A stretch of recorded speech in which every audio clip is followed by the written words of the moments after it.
नमस्कार, भारत होम्योपैथी के YouTube channel पर आपका स्वागत है। और आज इस वीडियो में हम बात करने वाले हैं फेस पर होने वाले सोराइसिस की। फेस सोराइसिस जब होता है पेशेंट को बहुत ज़्यादा दिक्कतों का सामना करना पड़ता है, क्योंकि आपका चेहरा आपकी पहचान होता है और कई बार पेशेंट फेस सोराइसिस को एक्सेप्ट नहीं कर पाते, यानी उन्हें बहुत ज़्यादा इरिटेशन होती है, अंदर ही अंदर उन्हें बहुत ज़्यादा प्रॉब्लम होती है, एम्बेरसमेंट बहुत ज़्यादा फेस करते हैं, पब्लिक प्लेसेस में जाना अवॉइड करने लग जाते हैं। और कई बार हम देखते हैं जो स्टूडेंट्स होते हैं वो अपना कॉलेज और स्कूल जाना भी बंद कर देते हैं just because of face psoriasis, क्योंकि उनके चेहरे की पहचान बिगड़ जाती है और उन्हें ऐसा लगता है। तो मैं आपको सबसे पहले ये बता दूं, आपका फेस सोराइसिस होना आपकी पहचान को बिगाड़ता नहीं है। ये एक दिक्कत है, किसी को भी हो सकती है। इसकी वजह से आपको स्ट्रेस बिल्कुल नहीं लेना है और अपनी डे टू डे एक्टिविटीज़ को बिल्कुल भी अवॉइड नहीं करना है। आपको अपनी पढ़ाई को भी अच्छे से रखना है, या फिर अगर आप ऑफिस जाते हैं या बाहर लोगों से मिलते हैं तो आपको इसको बंद करने की जरूरत नहीं है। अब आपको फेस सोराइसिस से छुटकारा पाना है। इसको समझने से पहले हमें यह समझना होगा फेस सोराइसिस होता कैसे है और इसके कारण क्या है। तो सबसे पहले मैं आपको बता दूं, फेस सोराइसिस भी सोराइसिस का ही हिस्सा है, जो कि एक प्लेग सोराइसिस होता है। यानी जब आपके शरीर में आपका इम्यूनिटी सिस्टम हाइपर एक्टिव होकर आपकी बॉडी के स्किन सेल टर्नओवर टाइम को डैमेज पहुंचाता है। इसकी वजह से आपकी बॉडी में आपको कहीं भी सोराइसिस के पैचेस दिखाई दे सकते हैं, जिसमें आपको हल्की सी इन्फ्लेमेशन और ड्राई स्किन आपको बहुत ज़्यादा दिखती है। और जो आपके डेड स्किन सेल्स होते हैं वो आपकी स्किन के ऊपर स्टोर होने लग जाते हैं, जिनमें आपको फ्लैंक्स देखने को मिलते हैं जो कि धीरे धीरे झड़ते हैं और बहुत ज़्यादा उसमें खुजली महसूस होती है। सिल्वरी स्किन कलर आपकी स्किन का हो जाता है।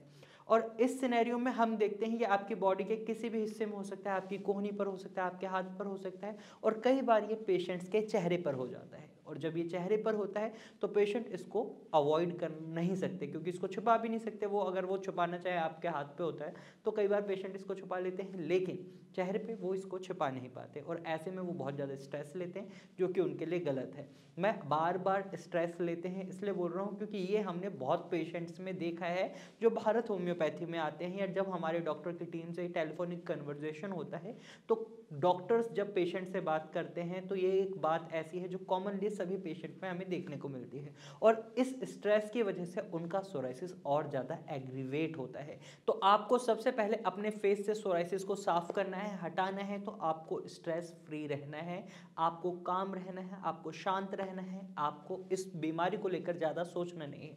आपको समझ आ गया है सोराइसिस की तरह एक बीमारी है, जैसे सोराइसिस रिकवर होते हैं, जैसे सोराइसिस से ठीक होते हैं, उसी तरीके से आप फेस सोराइसिस से भी ठीक हो सकते हैं। हाँ, अगर आपको लगता है कि आप बहुत जल्दी ठीक हो जाएंगे या आपका ट्रीटमेंट बहुत स्पीडली आप पर असर करेगा, तो ऐसा नहीं होता। कई पेशेंट्स में बहुत जल्दी रिकवरी देखने को मिलती है, कुछ पेशेंट में बहुत धीरे धीरे रिकवरी देखने को मिलती है। नंबर 2 टिप जिसकी मदद से आप अपने फेस सोराइसिस को बचा सकते हैं वो है आपको अपने फेस पर मॉइस्चराइज करते रहना है। यानी जहाँ भी आपको सोराइसिस के पैचेस हैं और जहाँ नहीं भी हैं वहाँ पर भी आपको अपने फेस को मॉइस्चराइज करना है। आपको अपने फेस को और जो पैचेस हैं उनको ड्राइनेस से बचाना है, क्योंकि अगर आपके पैचेस में ड्राइनेस आती है तो इसकी वजह से क्या होता है, आपके पैचेस और ज़्यादा बढ़ते हैं, आपका सोराइसिस और ज़्यादा एग्रीवेट होता है। तो आपको ये गलती नहीं करनी है, आपको अपने फेस को मॉइस्चराइज करना है। अब सवाल ये आता है कि मॉइस्चराइज तो करना है, लेकिन किससे करें। तो सबसे पहले मैं आपको बता दूं, आपको स्टेरॉइड्स फ्री क्रीम्स का इस्तेमाल करना है, लोशंस का इस्तेमाल करना है, क्योंकि स्टेरॉइड्स आपकी बीमारी को सप्रेस करते हैं, उसको ठीक नहीं करते। आपको ये गलती नहीं करनी है। कई बार पेशेंट स्टेरॉइड्स का इस्तेमाल करते हैं, कुछ समय तक उनको इंस्टेंट रिलीफ देखने को मिलता है, लेकिन क्या होता है उसके तुरंत बाद उनकी जो बीमारी होती है वो दुगनी तेजी से बढ़ती है। तो ऐसी गलती आपको नहीं करनी है। अगर आप स्टेरॉइड्स ले रहे हैं तो डॉक्टर की मदद से धीरे धीरे उनको छोड़ें, क्योंकि स्टेरॉइड्स की वजह से आपकी प्रॉब्लम और ज़्यादा बढ़ सकती है। आपको ऐसी क्रीम्स का, ऐसे लोशंस का इस्तेमाल करना है जो केमिकल फ्री हो और स्टेरॉइड्स फ्री हो। इसके लिए आप आयुर्वेदिक भी ले सकते हैं, होम्योपैथिक लोशंस भी ले सकते हैं, और साथ ही साथ आप घर पर भी बेबी प्रोडक्ट्स जो होते हैं उनका इस्तेमाल कर सकते हैं, क्योंकि उनके अंदर स्टेरॉइड्स भी नहीं होते और ना ही उनके अंदर बहुत ज़्यादा केमिकल्स पाए जाते हैं, क्योंकि बच्चे की स्किन काफ़ी कोमल होती है, उसी की वजह से उसके अंदर ना तो ज़्यादा केमिकल्स का इस्तेमाल किया जाता है और ना ही स्टेरॉइड्स का। तो आप बेबी प्रोडक्ट्स का भी इस्तेमाल कर सकते हैं। साथ ही आप टी ट्री ऑयल और नीम ऑयल का भी इस्तेमाल कर सकते हैं, ये भी आपके लिए काफ़ी अच्छा रहता है। आप नारियल तेल तेल का इस्तेमाल भी कर सकते हैं, उसमें आप कपूर डालकर भी इस्तेमाल कर सकते हैं। ये आपके सोराइसिस के पैचेस को ठंडक देगा और जिसकी वजह से आपका सोराइसिस धीरे धीरे रिकवर होगा। वहीं तीसरी चीज़ आपको ये करनी है कि आपको अपने आप को सनलाइट के एक्सपोजर से बचाना है, अपने फेस को सनलाइट के एक्सपोजर से बचाना है। कई बार हम देखते हैं कि पेशेंट्स इस चीज़ को अवॉइड करते हैं, वो ध्यान नहीं देते इस बात का और इसकी वजह से उनका सोराइसिस बहुत ज़्यादा एग्रीवेट हो जाता है।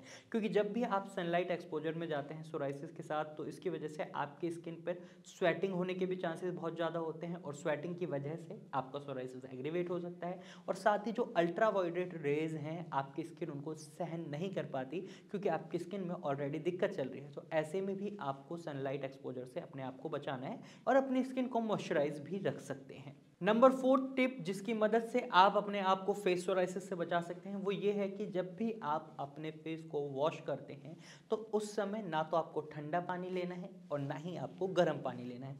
आपको हल्का गुनगुना यानी ल्यूक वार्म वाटर लेना है, क्योंकि ठंडा पानी और गर्म पानी दोनों ड्राइनेस को बढ़ाते हैं और इस ड्राइनेस की वजह से आपको कई दिक्कतों का सामना करना पड़ सकता है। जो आपके सोराइसिस के पैचेस हैं उनमें बहुत ज़्यादा इरिटेशन और खुजली की दिक्कत का सामना करना पड़ सकता है।